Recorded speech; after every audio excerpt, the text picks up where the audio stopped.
السلام عليكم ورحمة الله. أحلى صباح جميل عليكم يا رجالة، وأحلى صباح جميل على كل إخواتنا وحبايبنا، وكل راجل جدع بيشاهدنا، وكل راجل جدع بيكتب لنا كلمة حلوة. زي ما أنتوا عارفين يا رجالة، في غيط الحمام إحنا أقل الناس وكلنا بنكمل بعض يا رجالة، تمام؟ طبعا في مشكلة دايرة يا رجالة اليومين دول مع غواي ياما، وانا حابب اللي انا اتكلم فيها قبل مثلا ما نخش على موسم التماسي، عشان مش عايزين الاخطاء تكتر فيها، تمام؟ وعلى قد ما نقدر احنا عايزين نعرفوهم الصح بعد ربنا سبحانه وتعالى رجاله، واحنا اقل الناس، تمام؟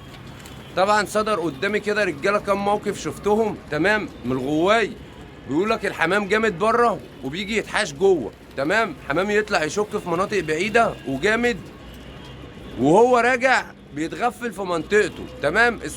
السبب الرئيسي يا رجاله اللي بيبقى في المشكله دي بيبقى الغاوي ذات نفسه، مش فرد الحمام، تمام؟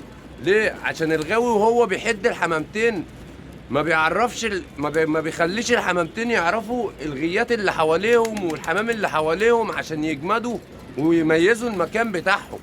لما تيجي تحد يا باشا الحمامتين، لما تيجي حد الحمامتين والغواي اللي جنبك كلهم كرشين حمام، وما تخافش على الحمام. بس اهم حاجه لما الحمامتين ياخدوا وانت لسه بتحدهم، ما تقفش في وشهم، سيب لهم البراح اللي هم مثلا ممكن يطلعوا ياخدوا ويقطعوا، ياخدوا ويقطعوا، تمام؟ بس انت كده بتعمل معاهم الصح، وبتجمدهم وبتعرفهم الدنيا حواليهم ماشيه ازاي، على اساس الحمامتين لما يمشوا ويسلكوا ويطلعوا ياخدوا في مناطق بره والدنيا ضلمت عليهم ومتبقي لك حمام بره، مفيش فرد حمام وهو راجع اول دور هيقابلها قبليك ويتغفل فيها.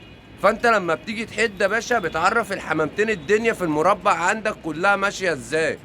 وصلت يا رجاله؟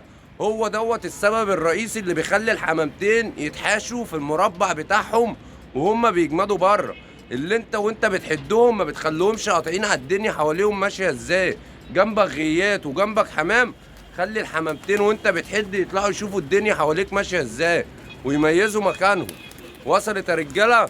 صباحكم جميل يا رجاله، واعتذار مني على تاخير الفيديوهات، وان شاء الله اللي جاي احلى رجاله، وموسم خير على الجميع ان شاء الله.